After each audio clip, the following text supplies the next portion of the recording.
अब सौम्या के टेस्ट को हुए 2 दिन बीत चुके थे और आज उसका रिजल्ट आने वाला था। क्लास में टीचर आती है और कहती है कि गुड मॉर्निंग बच्चों। आज मैं आप सभी को आपके मार्क्स बताने जा रही हूँ, जिसमें बाकी सभी बच्चों के तो नॉर्मल मार्क्स हैं और इन्हें और भी ज्यादा मेहनत करनी पड़ेगी। लेकिन थर्ड पोजीशन पर है प्राची, सेकंड पोजीशन पर है सौम्या और फर्स्ट पोजीशन पर है राहुल।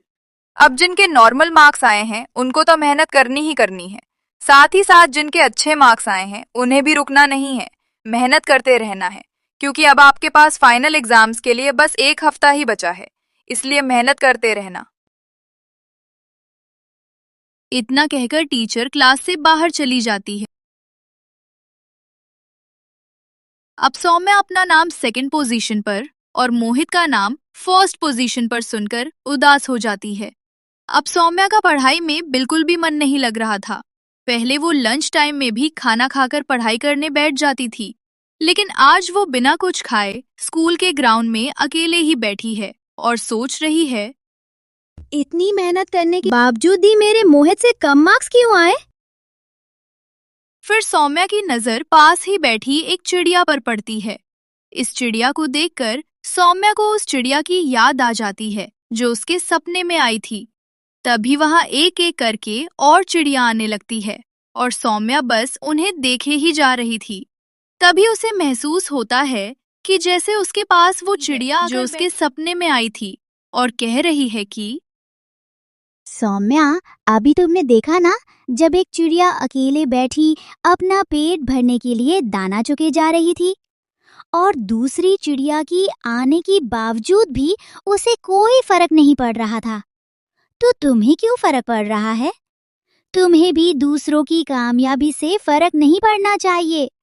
तुम्हें अपनी तरफ से कोशिश करनी चाहिए और वो अपनी तरफ से कोशिश करेंगे, लेकिन लक्ष्य तक तो वही पहुंच पाएगा जो कड़ी मेहनत और पूरी निष्ठा के साथ तैयारी करेगा। तभी स्कूल की बेल बजती है और सौम्या अपने ख्यालों से बाहर निकलती है। अब सौम्या खुद को कमजोर नहीं समझ रही थी। अब वो यही सोच रही थी कि हाँ, मैं कर लूंगी और आगे बढ़कर ही रहूंगी। अब सभी क्लासेस खत्म हो जाती है और स्कूल की बेल बजने के बाद सभी बच्चों की छुट्टी हो जाती है और सौम्या अपने घर आ जाती है। अब सौम्या दिन रात मेहनत करती रही। अब ऐसे ही 5 दिन निकल जाते हैं और अब एग्जाम के बस 2 ही नहीं बचे थे। अब सौम्या स्कूल से आने के बाद बस पढ़ाई ही किए जा रही थी और अब शाम के 7 बज चुके थे और उसकी आवाज देते हुए कहती है कि सौम्या, खाना खाने के लिए नीचे आ जाओ। लेकिन सौम्या का ध्यान सिर्फ पढ़ाई में ही था। अब बस थोड़ी ही देर बाद उसकी मम्मी ही उसके लिए खाना लेकर ऊपर आ जाती हैं और सौम्या से कहती है कि सौम्या, मैं तुम्हें कब से आवाज दे रही हूँ, तुम्हें खाना नहीं खाना है क्या? मुझे भूख नहीं है, मुझे पढ़ाई करनी है। मेरे पास अब बस 2 दिन ही बचे हैं। अगर तुम खाना नहीं खाओगी तो कमजोर हो जाओगी, और अगर फिर तुम पढ़ाई ही नहीं कर पाओगी तो रिजल्ट कहाँ से आएगा? रिजल्ट सिर्फ कागज का टुकड़ा होता है, लेकिन तुम हमारे दिल का टुकड़ा हो, इसलिए पहले खाना खाओ, पढ़ाई बाद में होती रहेगी। फिर सौम्या को खाना खिलाने के बाद उसकी मम्मी नीचे चली जाती हैं। अब वो दिन आ ही जाता है जब सौम्या का फर्स्ट पेपर होने वाला होता है।